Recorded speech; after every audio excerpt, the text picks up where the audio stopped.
the time now has come for us to speak to our first panelist, and that's Linda O'Sullivan from Dorset Mind. Good evening, everybody. I'm Linda O'Sullivan. I'm Chief Exec at Dorset Mind, and I've given the task this evening of opening up this very, very exciting event to just give a quick overview as to what is Time to Talk Day all about. Where's it come from? So I will do that, and I'll also share with you my own personal view and my own personal experience of why I fundamentally believe that although we know that over the years we're having a much more open conversation about mental health, there is still so much more to do, and why for me at a personal level, taking time out to talk. Today's brilliant, but it actually isn't just about today, it's about every day. And how do we do that? How do we hold that space for people? Because if we don't, it just gets transmitted through to generations and generations in families. And that's been my experience. And I'll just give a quick talk about that as well. So first of all, Time to Talk, it is a day of celebration, as Chandy has said, and fundamentally, it's about bringing people and communities together to talk about mental health.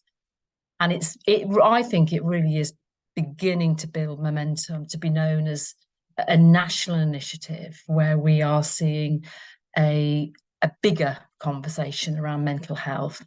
And it was initially initiated by Rethink, national organisation that also works locally, and then Mind, the Federation Mind, worked in partnership with Rethink, I think back in 2022.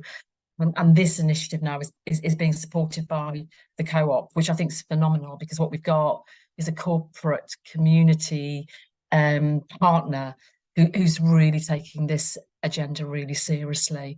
And here I'm based in Dorset, and although it's a national initiative, we've been really passionate about ensuring, as part of the Mind family, although we're part of the federation, but we're independent.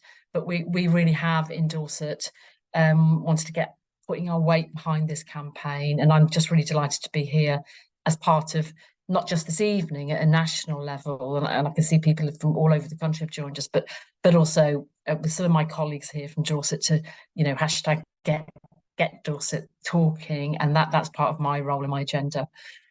And I suppose fundamentally, we all know, as Chandy's given us the figures, but the reality is it's not always easy, and sometimes we don't always want to be talking about how we're feeling, and it is a challenging one for many. But today it is a chance for us, and we've been working alongside Rethink and Mind locally and nationally to work within communities to really encourage everyone within community groups, within workplaces, within schools, to really start having conversations about mental health. And tonight is really about enhancing that. And I really have got a real passion about making sure that tonight just is the flagship, and making sure every day becomes that Time to Talk day.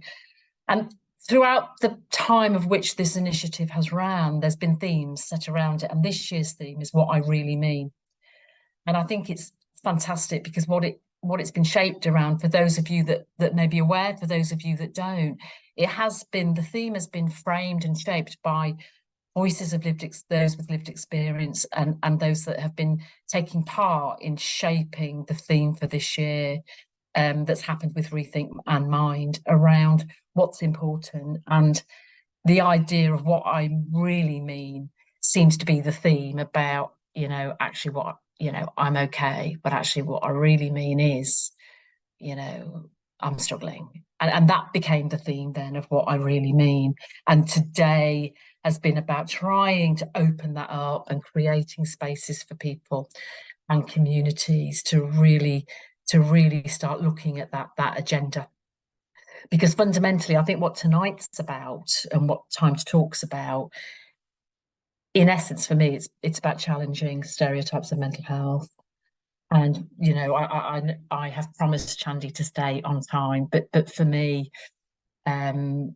this figure of 1 in 4. Well, my God, my family have won the lottery, because every single member of my family are living with and or lived with some sort of serious conditions around mental health. And as a child growing up, it was the elephant in the room.